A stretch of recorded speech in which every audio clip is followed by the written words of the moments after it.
Shall I start? कुछ दिख नहीं रहा. Hello? Hello? Good evening. Good evening, ma'am. Good evening, ma'am. Good evening. Good evening, ma'am. Yeah.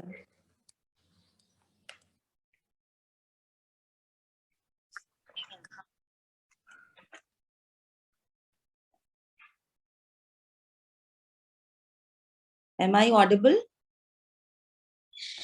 Yes, ma'am. Okay. I can see 11 participants are there. Huh? Yes, ma'am. Okay. So, shall we start? Or we should wait for another minute?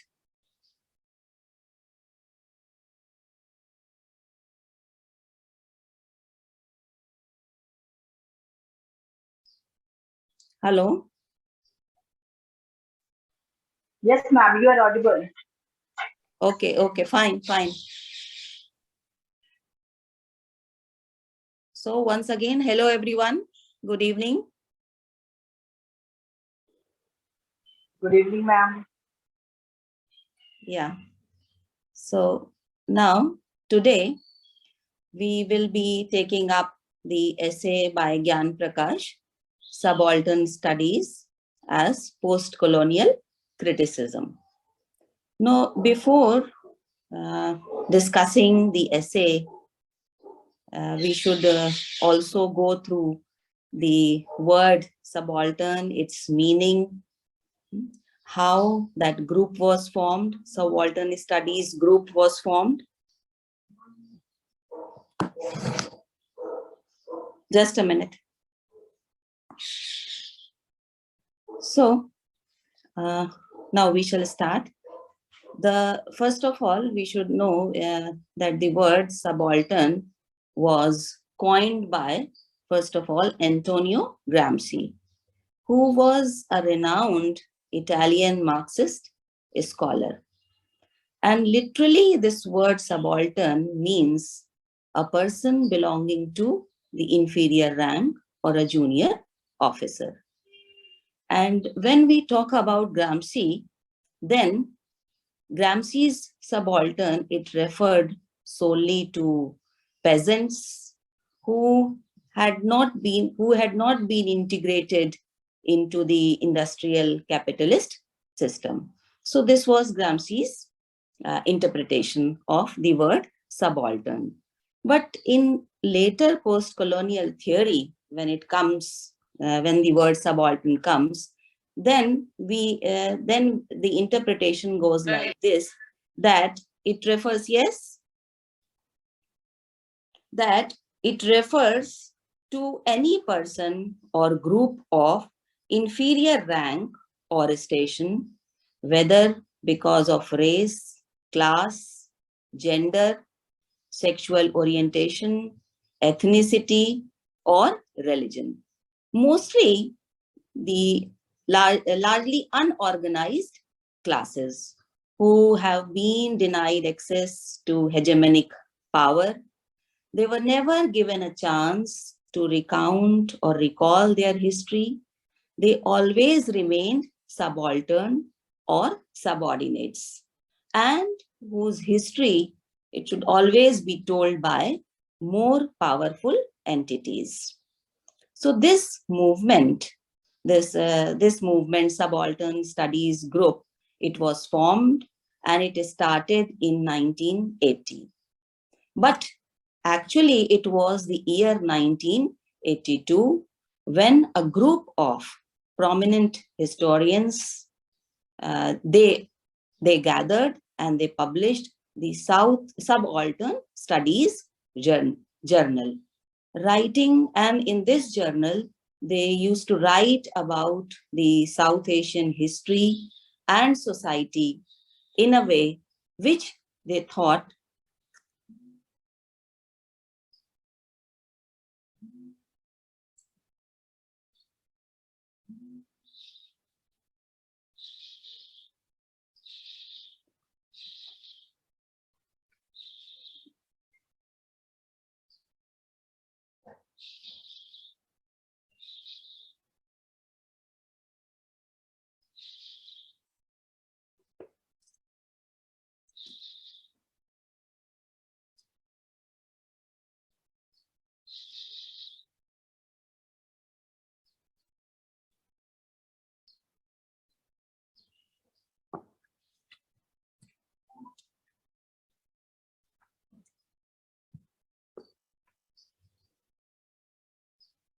am I visible? Yes, ma'am. Yes, ma'am. Now the video is on, I think, na? Yes, ma'am. Yes, ma'am. Is it okay? Is it okay now? Yes, ma'am. Yes, ma'am. Okay. So, shall I repeat? Yes, ma'am. Sure, ma'am. Okay, from the very start? Ma'am, from the Subaltern Studies, the term is given by Antonio Gramsci. Yeah. So it was coined by Antonio Gramsci, a renowned Italian Marxist scholar, and it stands for, literally means it stands for a person of inferior rank or a junior officer. Now, Gramsci's subaltern, it referred solely to peasants who had not been integrated into the industrial capitalist system. But in later post-colonial theory, it refers to, it means a person or group of inferior rank or station, whether because of class, caste, gender, sexual orientation, ethnicity, or religion, largely unorganized under classes, who have been denied access to hegemonic power, and they were never given a chance to recount their history, always subordinate, always remaining at the means lower level, and whose history it should be, means it was a rule that their history should be told by more powerful entities. Then this movement, it began as early as 1980, but the year 1982 was very, very important when a group of prominent historians, they gathered and they published the Subaltern Studies Journal, writing about South Asian history and society in a way, and they felt that it had never been done before. So these scholars of the Subaltern Studies, they in this way, they hoped to break away from the histories of the elite. Now, you know what is the meaning of elite?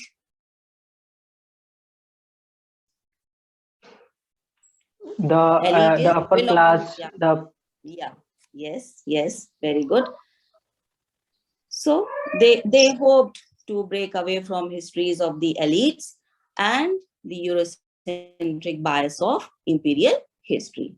Now, Eurocentrism is an attitude or a mindset that values Europe and European culture and European interests above all others.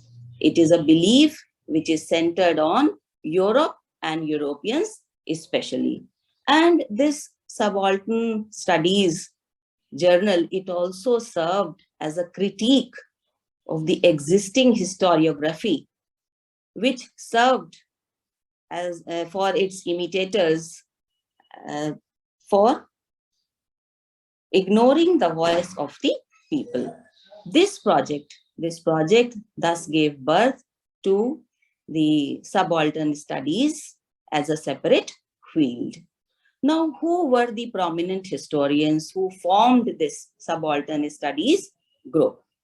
Now, the prominent historians means Ranjit Guha, who was an historian of Indian origin, and this group, Subaltern Studies Group, it also included Shahid Amin, Partha Chatterjee, Dipesh Chakrabarti, David Arnold, David Hardiman, and Gyanendra Pandey. Now, all these authors, all these writers, they promised to offer a completely new kind of history, which had never been written in the past, and to speak for the muted voices of the oppressed or of the marginalized classes. Now, subaltern, then what happened when this group was formed?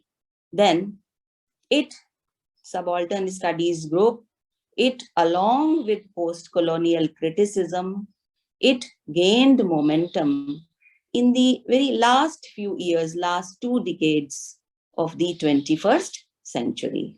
And what was its main aim? Its main aim was it identifies the Subaltern Studies Group or the Subaltern Studies Project. It identifies and it analyzes the relationship between the subaltern classes and the dominant ruling class that excludes and displaces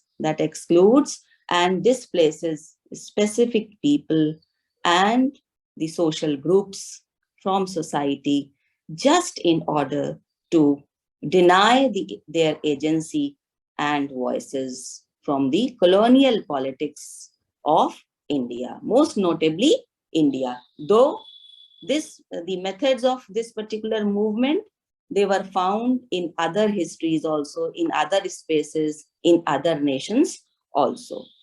So when we have discussed all these things, then we should also know that ultimately what is subaltern studies? It is a study of power. And subaltern studies is a study of power, and it often overlaps with the aims and ideals of post-colonial criticism, because both of them, they have the characteristics of defiance and submission. Both these things, both these theories, both these projects, means subaltern studies project and the post-colonial criticism. Both of them, they include characteristics of defiance and submission. As we all know that the hegemony and domination, it never ends. It goes on and on, right from the very beginning, ever since we have known the story of Adam and Eve.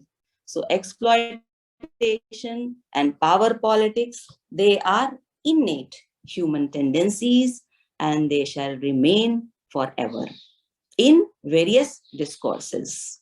So this establishes the fact that the subaltern people, they were always the object and rather being the subject of any particular discourse or discussion.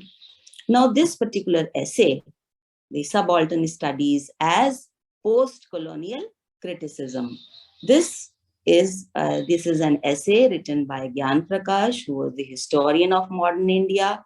And Gyan Prakash, very particularly in this essay, points out that the subaltern studies project, it derives its force as a post-colonial criticism from a variety of theories, from a mixture of theories. And what are these theories? These theories are Marxism, post-structuralism, and post-modernism, the theory propounded by Foucault, the theory propounded by Gramsci, and the modern West, and also India, the research, the archival research, and textual criticism. So this is all about, means this is a very brief, I can say, overview of the subaltern studies. Now, moving on to the essay, this particular essay, Subaltern Studies as Post-Colonial Criticism by Gyan Prakash. So, you must have got the text now? You have the text with you? Okay. Yeah. Now, just now I told you about the formation of the subaltern studies, how it was formed, what were its objectives. The objective of the subaltern studies was to write or recreate history from a fresh perspective, which had never been done before.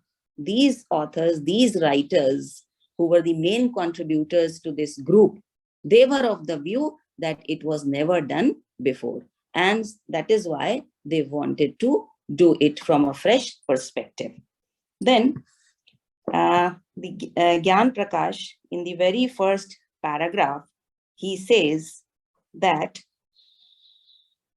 to note the ferment created by subaltern studies in disciplines as diverse as history, anthropology, and literature is to recognize the force of recent post-colonial criticism. So this was a key movement. Subaltern studies was a key movement in post-colonial studies. And it has already put a question mark on the various theories. Subaltern studies has already put a question mark on the various theories. It rejected each and every theory because each and every theory, whether it was Marxism, Eurocentrism, Orientalist thought, or historicism, everything was centralized, means Europe was the center of attraction in each and every theory. And since India was a colony, so naturally its impact, that colonial impact, was there on every theory which was propounded at that time. So subaltern, this particular group, this group of historians, this group wanted to come out of that trauma or that shock. Then what does he say? Gyan Prakash, he further says that each and every theory and each and every criticism was biased. It was not the true representation of the subaltern or the subordinate classes. So he says that the subaltern studies group, it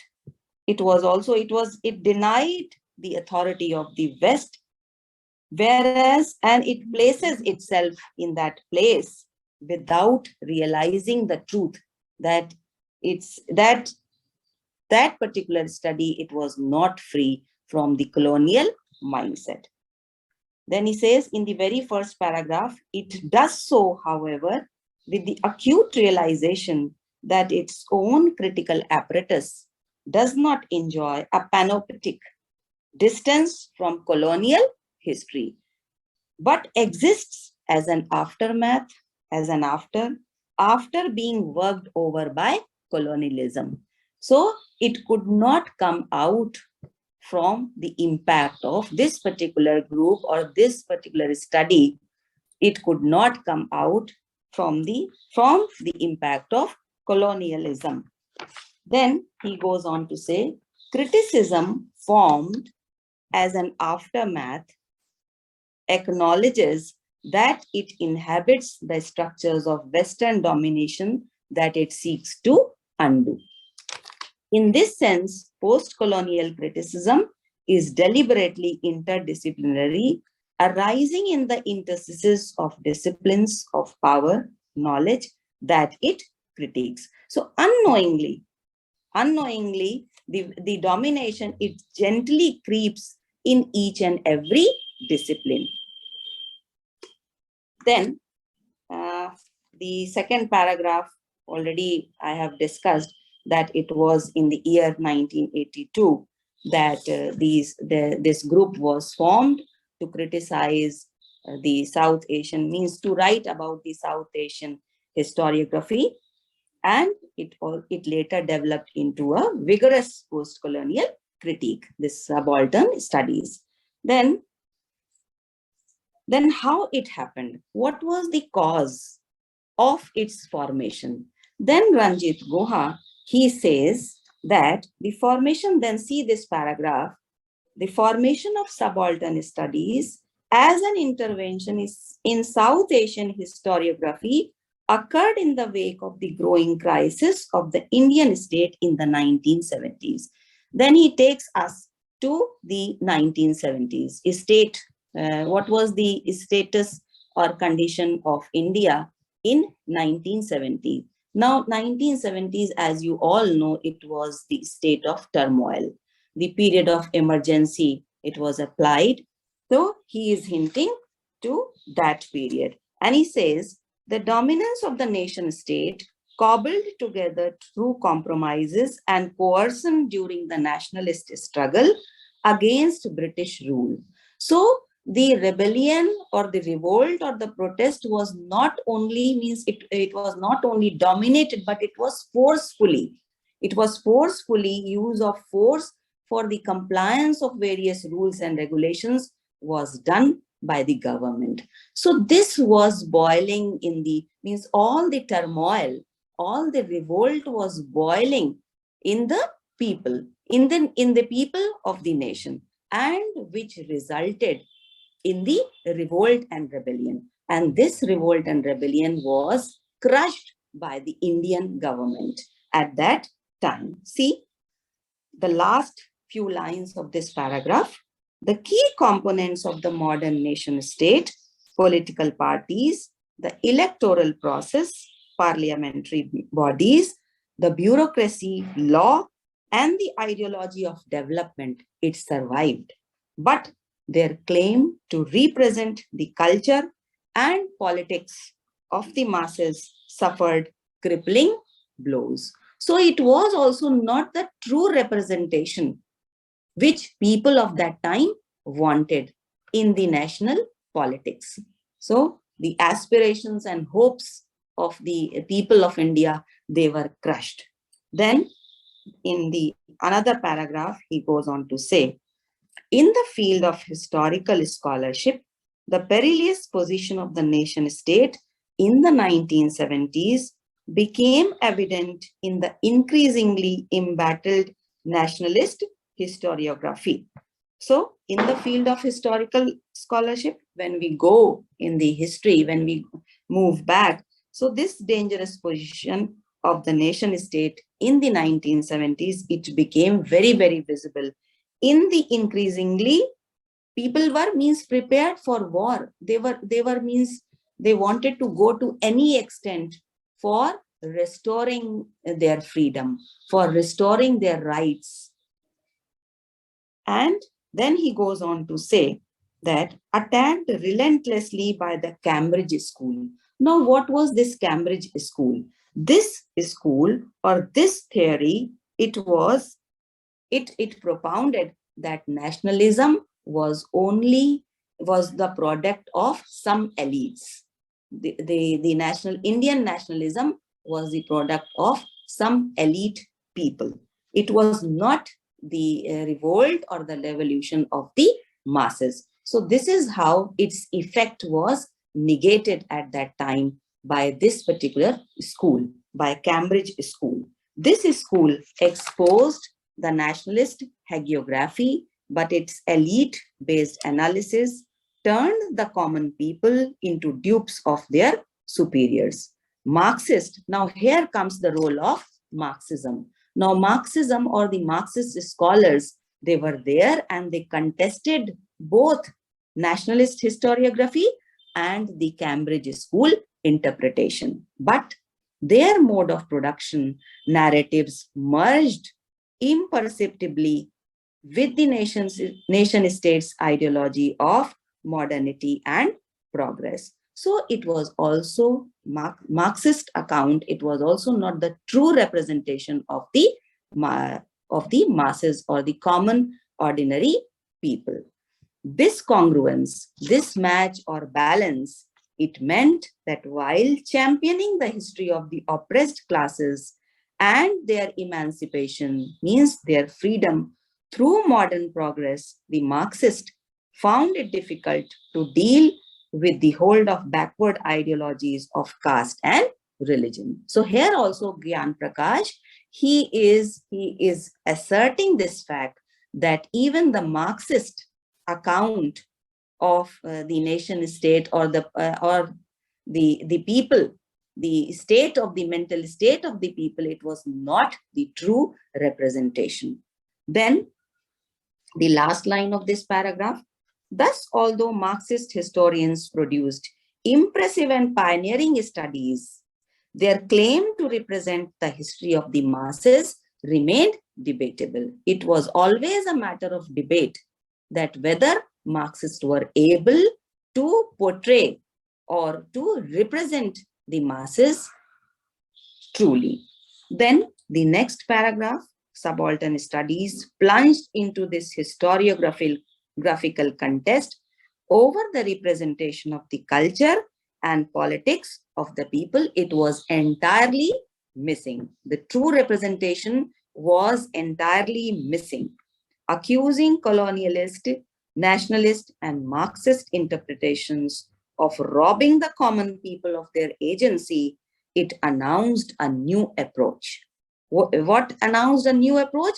This group of historians, the subaltern studies group, they announced a new approach to restore history to the subordinated. Their main aim, their main object was to rewrite history from a fresh perspective, from the perspective of the subaltern classes, of the people who belonged to the inferior rank. Okay, so this was inspired by Ranajit Guha, as already I have told you.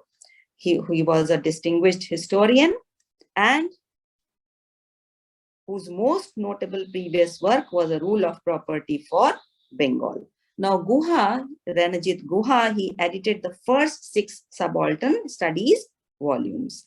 And this particular group, they were of the view that history, it should always be written from the bottommost rank of the people in the society.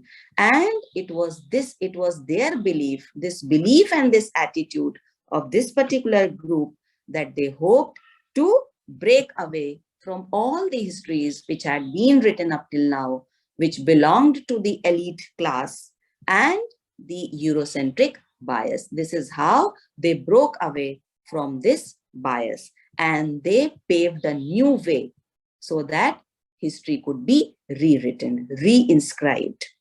Then the next paragraph, the establishment of subaltern studies was aimed to promote. What was the main aim?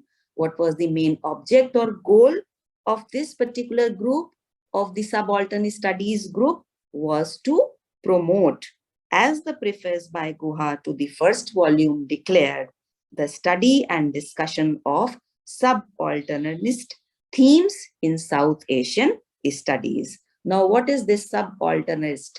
This is the condition of subordination. And how this condition of subordination is brought? It is brought about by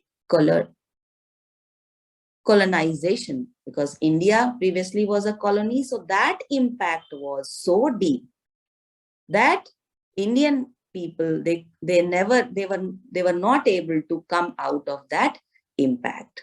And it was also because of the differences were there, whether the differences were economical, political, social, religious, linguistic, means all these kinds of differences, they were there.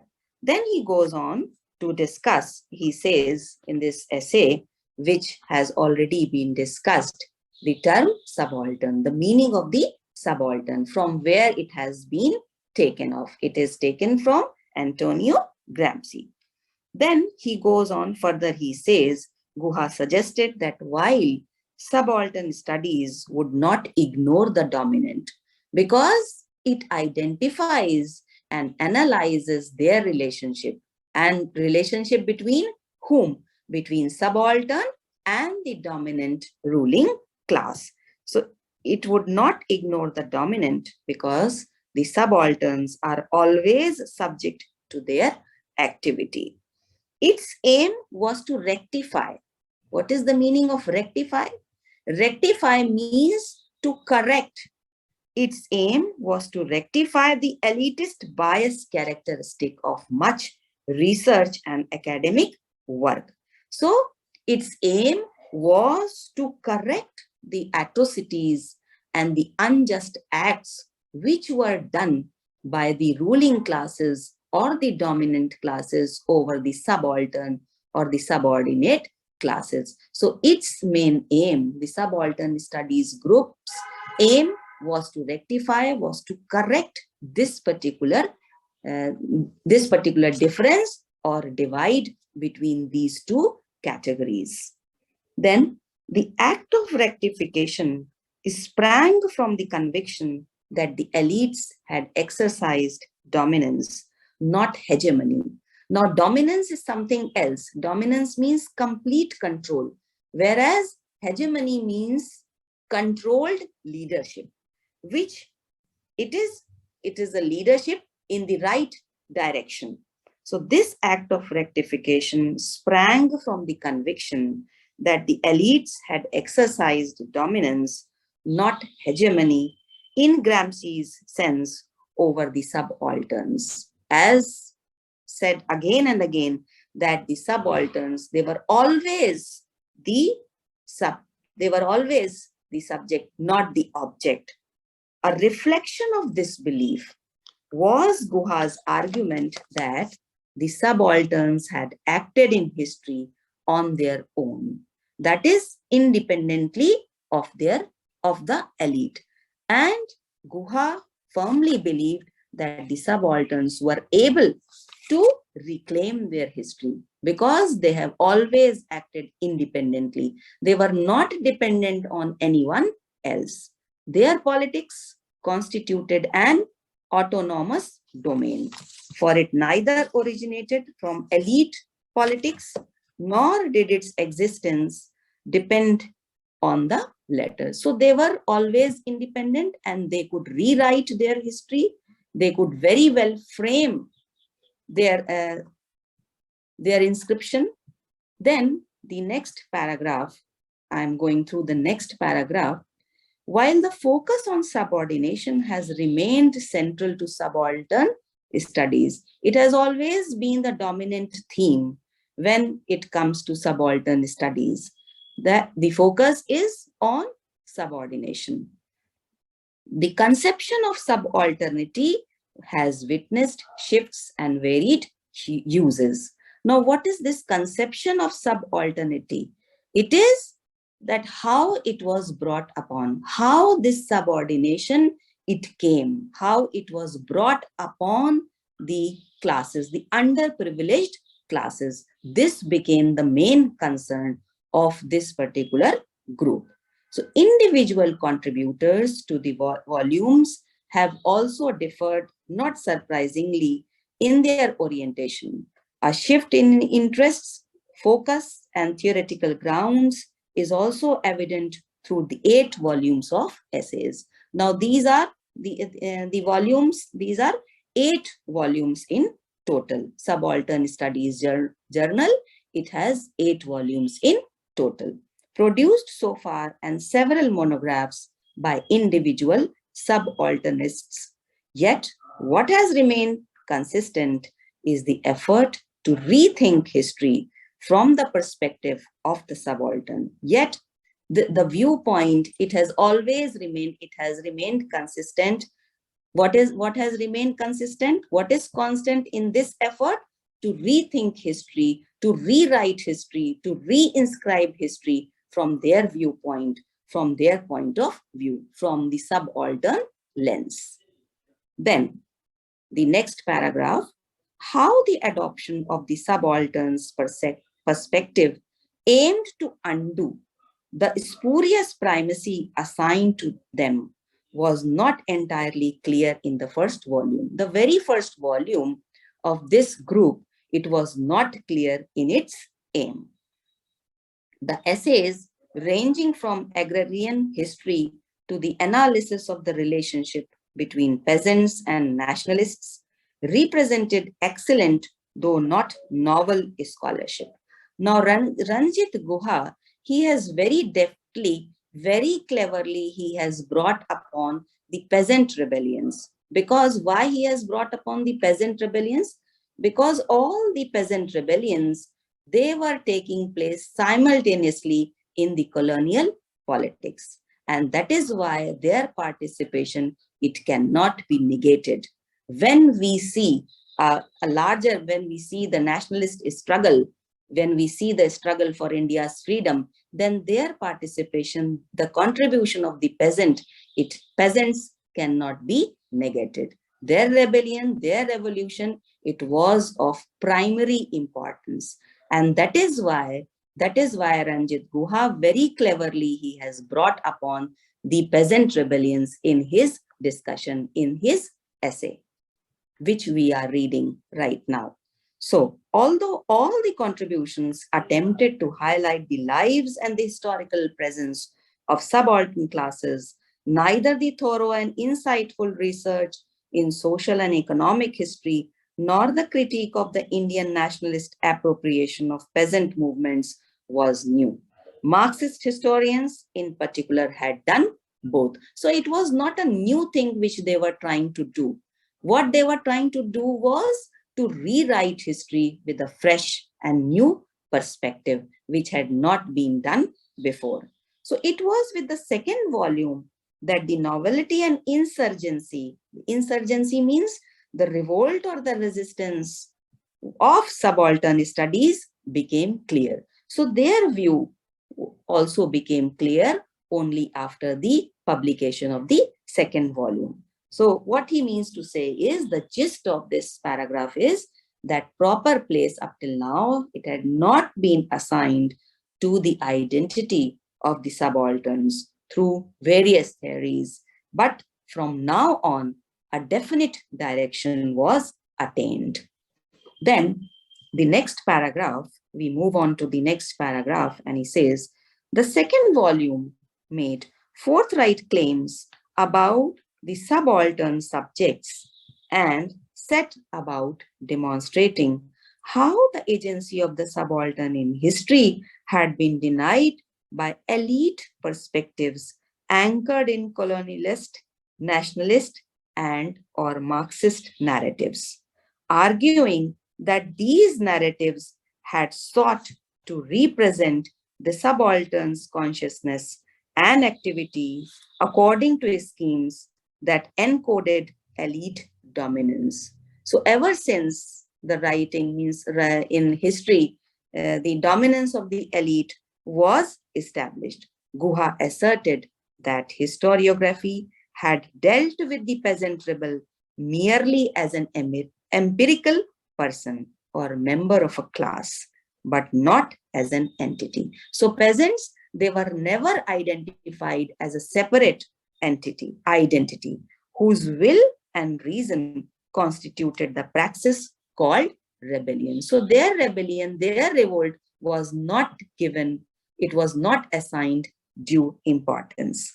Historians were apt to depict peasant rebellions as spontaneous eruptions that break out like thunderstorms, heave like earthquakes, spread like wildfires. So why these peasant rebellions they took place?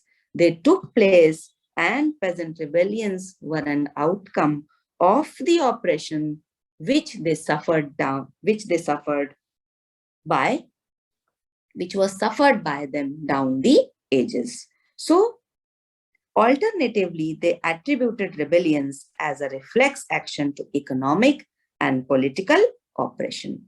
Either way, insurgency is regarded as external to the peasant's consciousness and cause is made to stand in as a phantom surrogate for reason, the logic of consciousness. And this is how the peasant rebellion, the peasant revolt,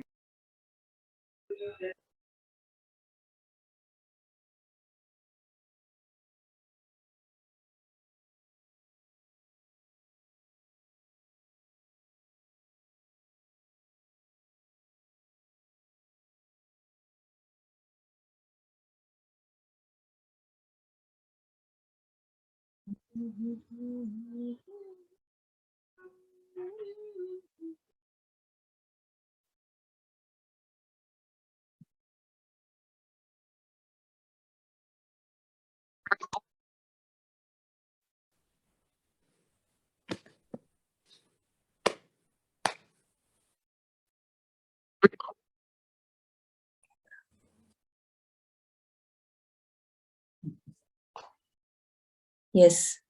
Is it okay, everyone? Am I Yes, ma'am. audible? Okay, thank you. So, shall I start? Yes, ma'am. Okay. Now, this paragraph, I was reading this portion out.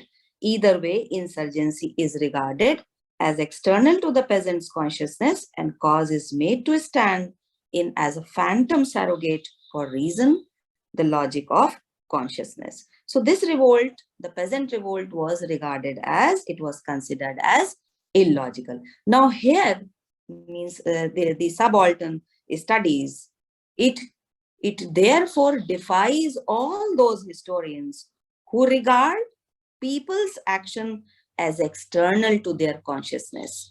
They don't, they regard the action of the people, they regard the action of the masses as external to their consciousness. So the chief concern of the subaltern studies venture is it should be to appreciate the people's consciousness, their status, their action, their deeds, which was not done by the previous theorist, which was not done by the previous historians. So this is how this was the main difference between the historians, between the previous historians and the subaltern studies group.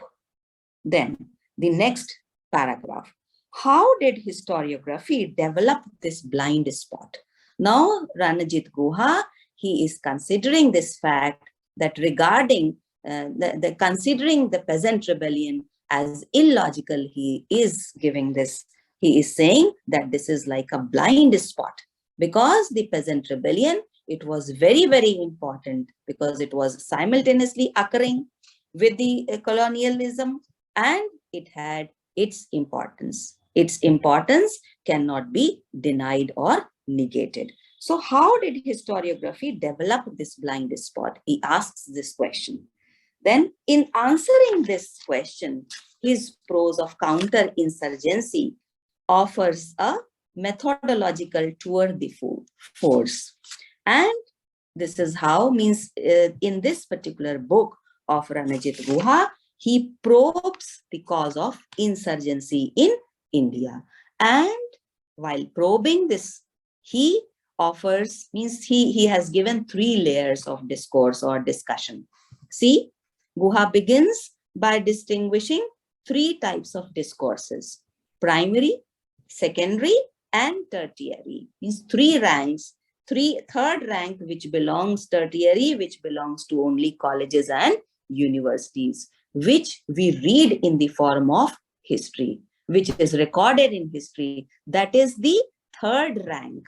So he says primary, secondary, and tertiary. These differ from one another in terms of the order of their appearance, in time and the degree of their acknowledged or unacknowledged identification with the official point of view. Then he goes on, then Guha, he makes it clear what does he actually means by these 3 types of discourses. The primary discourse is, the primary discussion is that which is the accounts of insurgency which were produced by officials. That is the primary discourse. Then it is further narrated to other persons. That becomes the secondary discourse. That becomes the secondary discussion. And then comes the role of history, the tertiary discourse, or the third rank, the third level, which is always removed from reality. So history is always removed from, it is a removal from reality. And he says, what are these three levels? That what they were, what were the means, what were these peasant rebellions, how they were told, means to others, and how they were recorded in history. And history, it is very, very far away from reality, because it is not the original record. It is not the original, it is not the original thing. It is the third level. So that is why it is very, very, it is far removed from reality. Whatever is written in history, it is far removed from reality. This is what he means to say, Ranajit Guha. Then he says, then he goes on to say, the code of pacification, this kind of quiet agreement and settlement which took place, written into the raw means uncensored documents, data of primary texts, and the narratives of secondary discourses survives, and it shapes the tertiary discourse of historians. Now, what do historians do? They fail to read in it the presence of the excluded other. In their eyes, in the eyes of the historians, the insurgent has no place. And that is why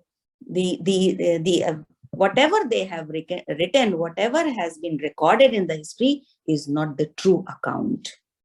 Consequently, while historians produce accounts that differ from secondary discourses, their tertiary discourse also ends up appropriating the insurgent. So they are always trying to seize or capture the insurgent. So their insurgency is never told really.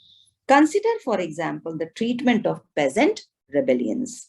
When colonial officials, using on-the-spot accounts containing the code of pacification, blamed wicked landlords and willy money lenders for the occurrence of these events, they used causality as a counter-insurgent instrument.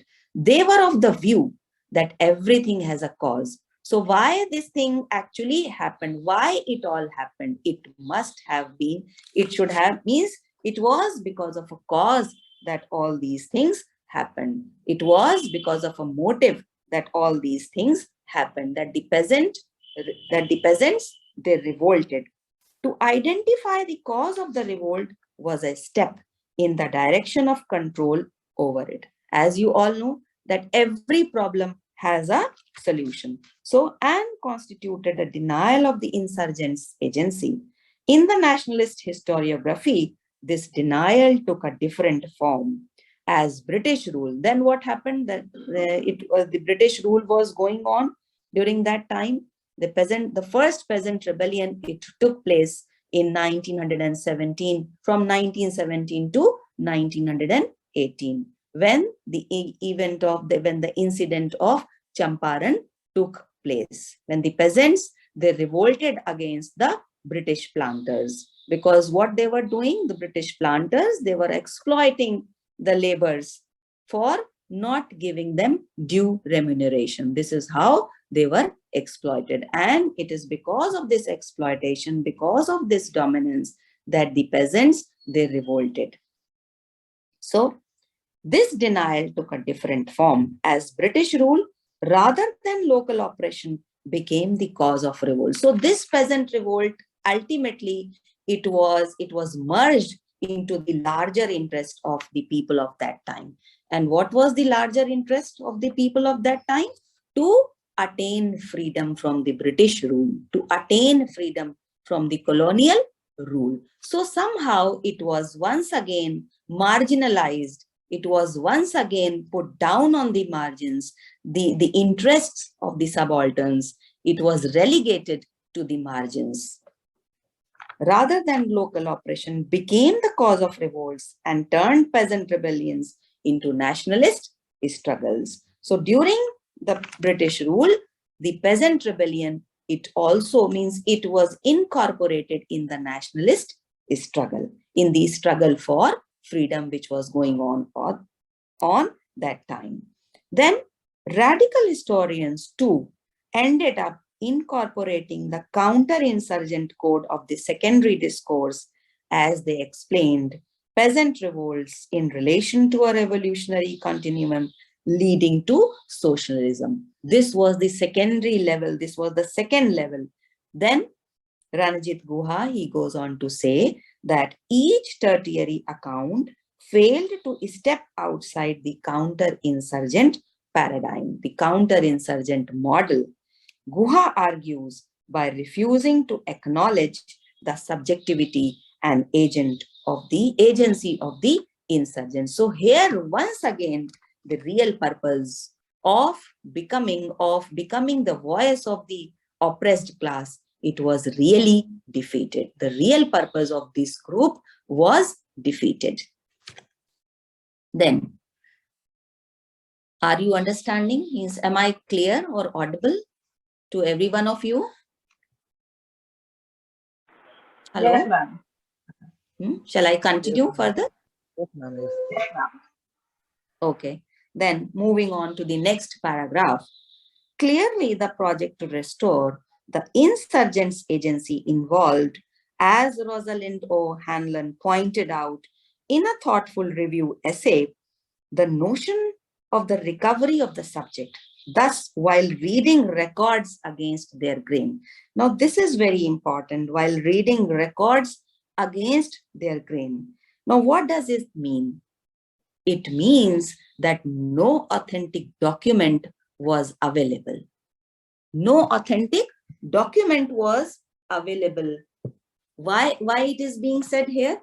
It is being said because subaltern studies, just in order to find the true voices, true oppressed voices, it focused itself more and more on its constitution, that how it was constituted, how the condition of subordination was constituted, rather than giving the voice to the oppressed class. This is reading records against their grain, because there is no authentic document available. There is no record available from where we can find out the voices, the voices which were there.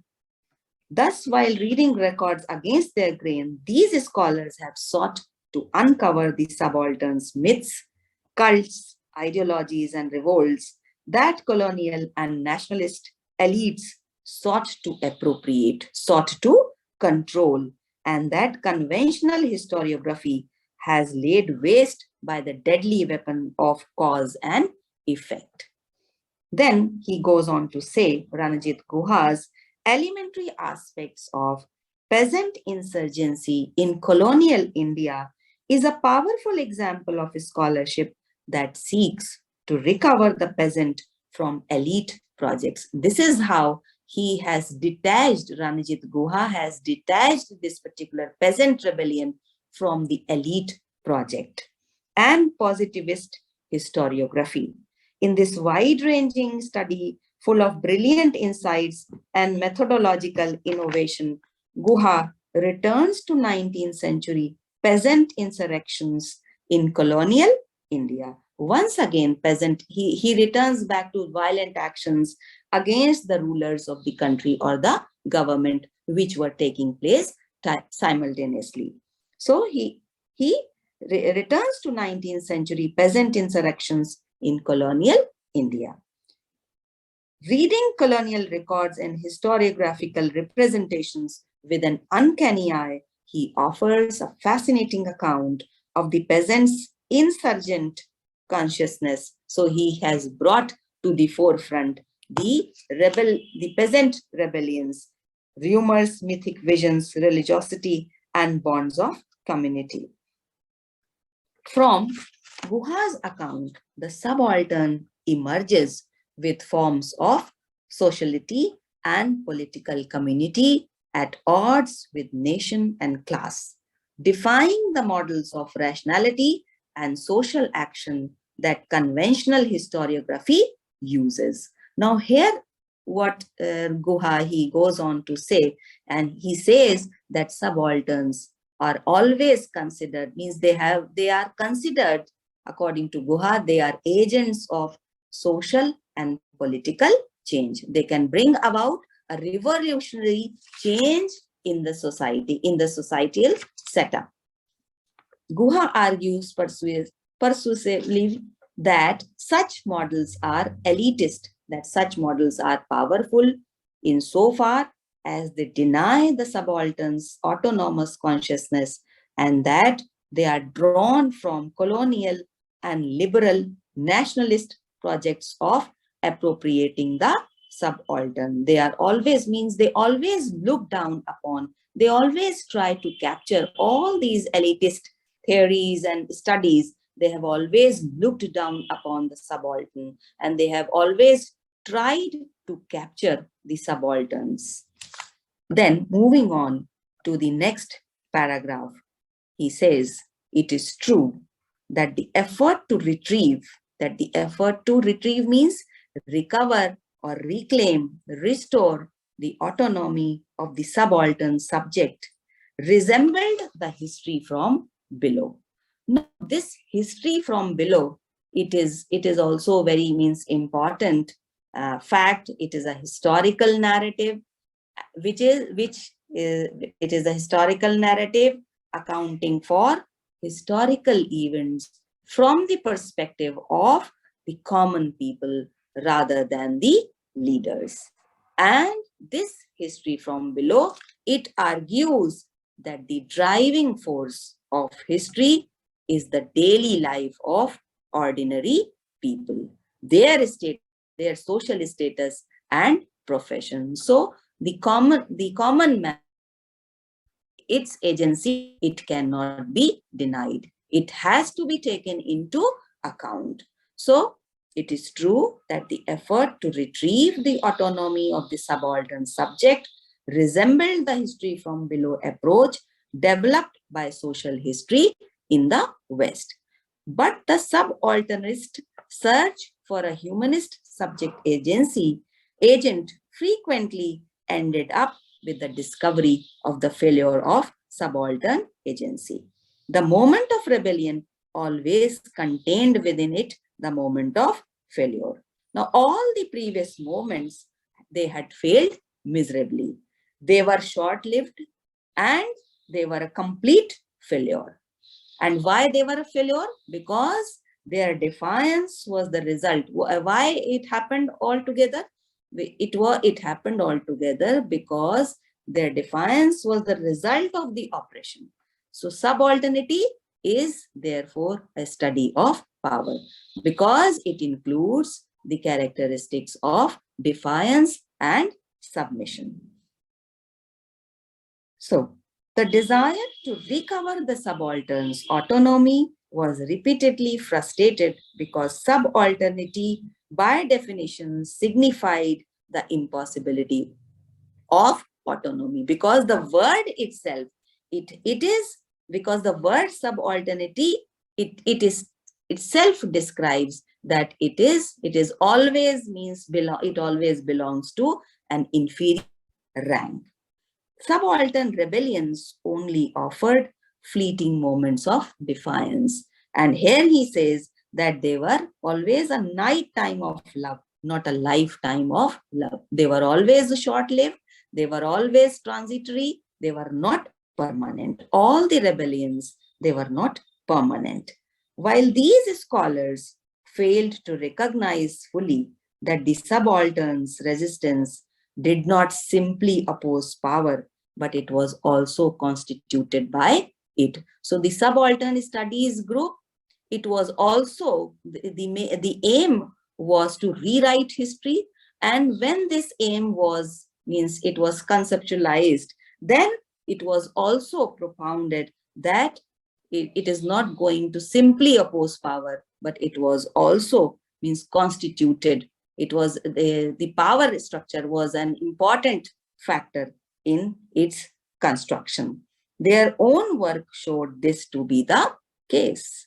Further complicating the urge to recover the subject was the fact that unlike British and US social history, subaltern studies drew on anti-humanist, structuralist, and post-structuralist writings.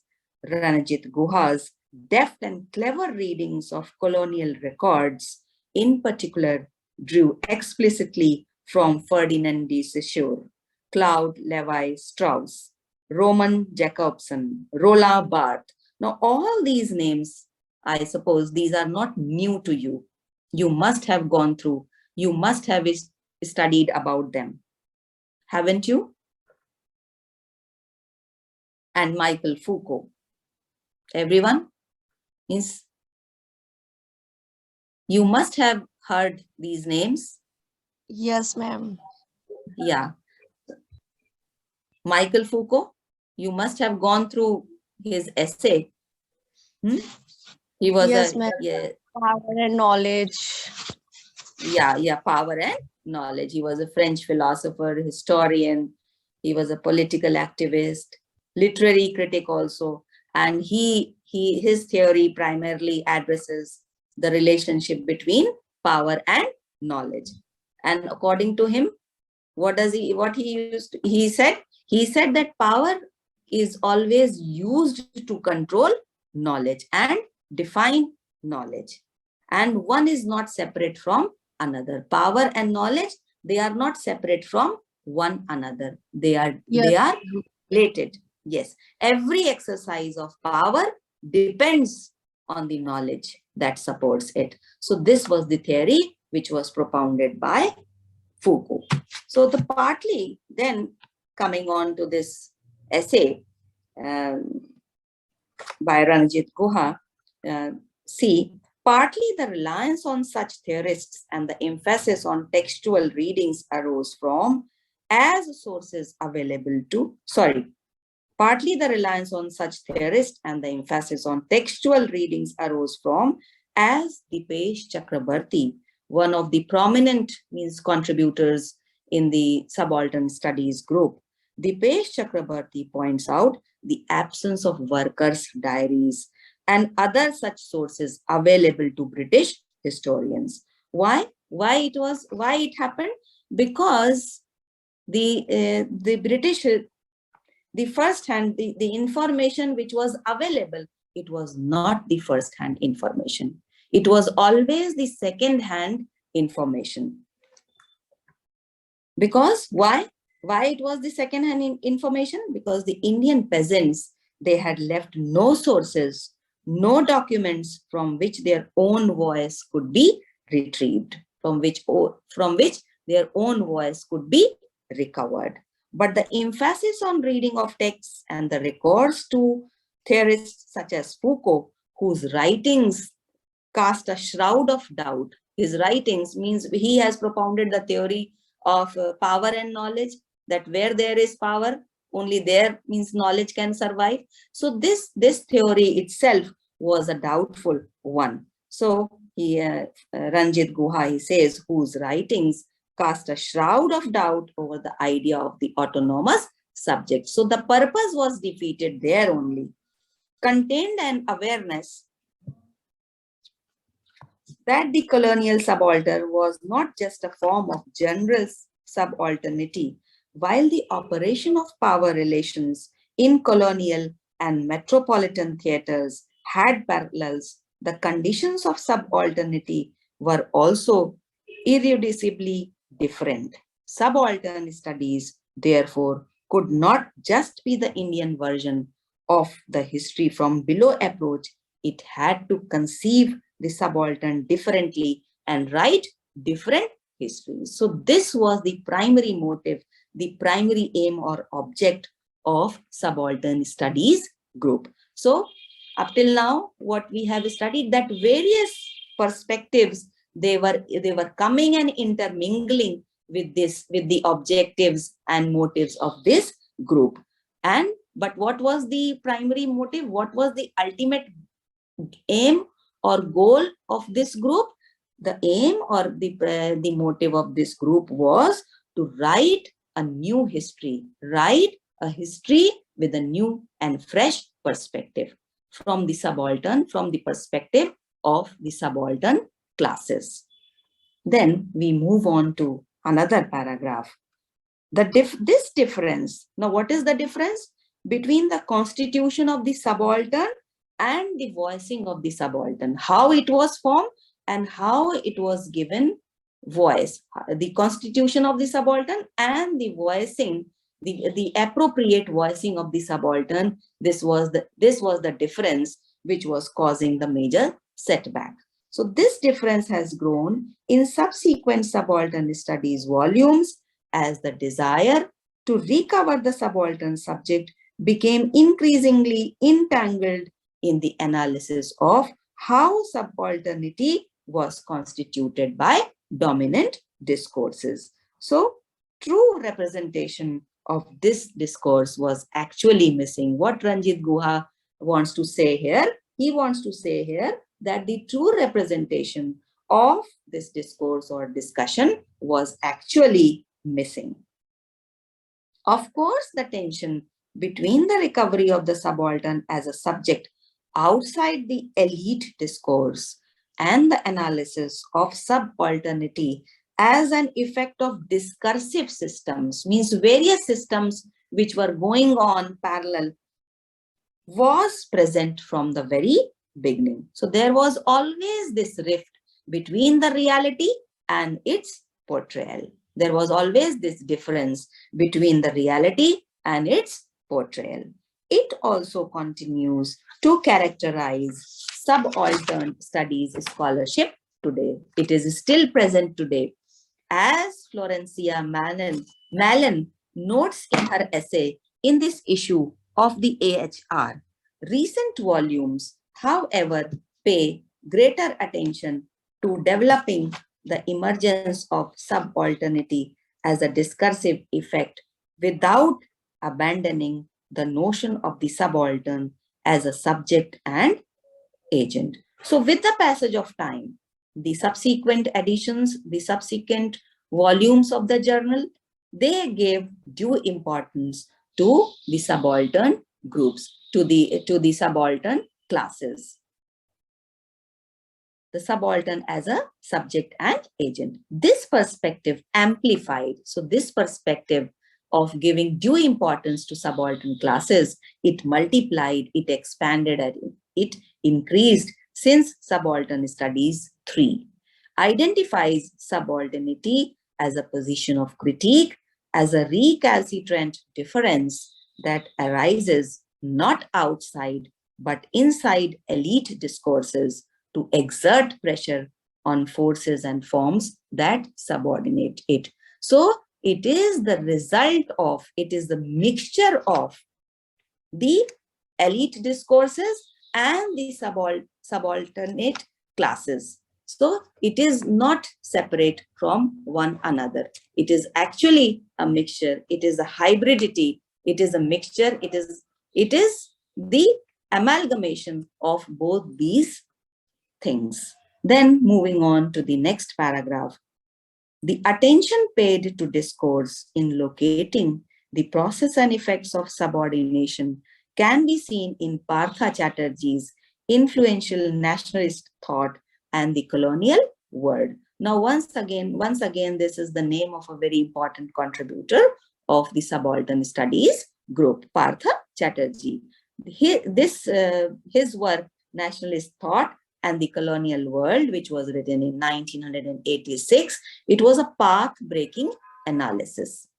And here in this study, he shows a study of how Indian nationalism achieved dominance. This book traces critical shifts in nationalist thought leading to a passive revolution, a concept that he draws from Gramsci to interpret the achievement of Indian independence in 1947 as a mass revolution that appropriated the agency of the common people. So, Indian nationalist national struggle, it was not the result of one major movement. Actually, it was the result of many passive revolutions which were taking place side by side. And the freedom which we attained in 1947, it was not the effort of any one agency, any one group. It was a common combined effort. In interpreting the shifts in nationalist thought, Chatterjee stresses the pressure exerted on the dominant discourse by the problem of representing the masses. Now, here also, when we study the freedom struggle, we note that here also means the subaltern or the different people, the masses, the common people they were pushed backward. They were not allowed to come to the forefront and express themselves. This is how their revolution was suppressed.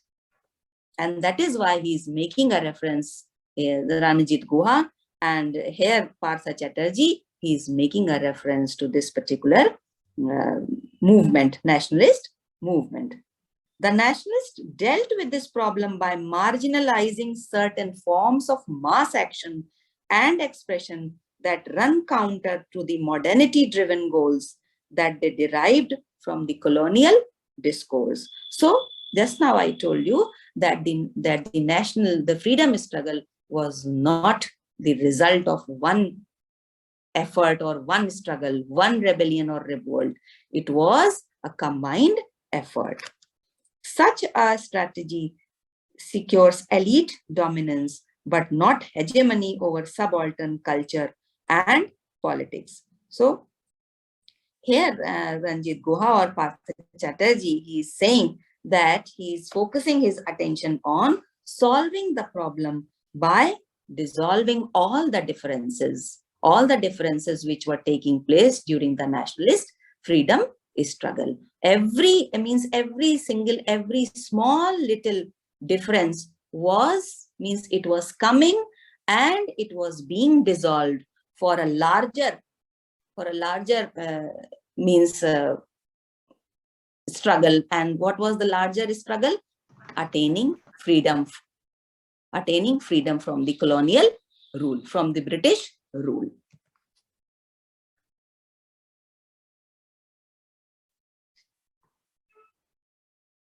Shall I continue? Am I audible? Hello? Yes, ma'am. Yes, ma'am. Okay. So, such a strategy secures elite dominance but not hegemony over subaltern culture and politics. His recent The Nation and Its Fragments returns once again to this theme of appropriation of subalternity, sketching how the nation was first imagined in the cultural domain and then readied for political contest by an elite that normalized various subaltern aspirations for community and agency in the drive to create a modern nation state. So all the differences, all the revolts and rebellions, they completely means they were merged completely together, and this is how India gained freedom from British rule. So this is how this thing happened. The freedom struggle, it happened, and this is how we attained freedom.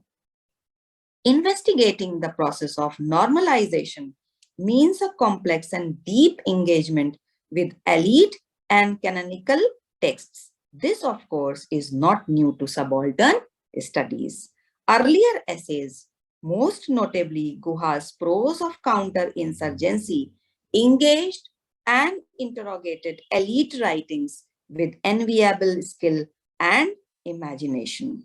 Now, returning once again to the starting of this paragraph, investigating the process of normalization means a complex and deep engagement with elite and canonical texts. Now, what is a canon? Canon means a generally accepted rule or a principle, a standard or principle. This, of course, is not new to subaltern studies. Earlier essays, most notably Guha's prose of counterinsurgency, engaged and interrogated. He consistently, he interrogated, he questioned elite writings with enviable skill and imagination. But these analyses of elite texts sought to establish the presence of the subalterns as subjects of their own history. The engagement with elite themes and writings, by contrast, emphasizes the analysis of the operation of dominance as it confronted, constituted, and subordinated certain forms of culture and politics. It was always all these things, means all the elite themes and writings, they were in conflict, they were in contrast with certain forms of culture and politics. This approach is visible in the treatment of the writings of authoritative political figures such as Mahatma Gandhi and Jawaharlal Nehru, and in the analysis of the activities of the Indian National Congress, the dominant nationalist party. These strive to outline how elite nationalism rewrote history and how its rewriting was directed at both contesting colonial rule and protecting its flanks from the subaltern. Now, the writings which were written by Mahatma Gandhi and Jawaharlal Nehru, Ranjit Guha, he is of the viewpoint that these writings were also, their approach was biased. Their approach was biased. It was not the true representation of the subaltern class. Then another theme explored with a similar aim is the intertwined functioning of colonialism, nationalism, and communalism in the partition of British India into India and Pakistan, a theme that has taken on added importance with the recent resurgence of Hindu supremacists and outbreaks of Hindu-Muslim riots. So this continued even after India gained independence, India gained freedom. And how it continued, how people were marginalized because the partition, it took place and people were displaced from their place, means people from India, they went to Pakistan, and people from Pakistan, they came to India, and this is how they were dislocated. They were displaced from their original place. And when they changed their places, naturally, they were not assigned their place, their due place. So this is how they were subordinated. This is how they were means brought to the margins. They were relegated to the margins. They were pushed back on the margins. Then moving on to the next paragraph, the importance of such topics is self-evident, but the real significance of the shift to the analysis of discourses is the reformulation of the notion of the subaltern. It is tempting to characterize this shift as an abandonment of the search for subaltern groups in favor of the discovery of discourses and texts, but this would be inaccurate. Now here, the importance of such topics is very, very evident. It becomes very, very important, but the real significance of the shift to the analysis of discourses or the discussions is the remaking of this idea of the subaltern. We should not shift our focus from what is our focus, what was the real aim, to rewrite the history from the perspective of the subaltern. So now there was a slight deviation. There was a slight deviation, and people were being led astray from their path. So this should not have happened. This is what Ranjit Guha, he emphasizes in his volumes. Hello? Hello? Am I audible? Yes, ma'am. Okay.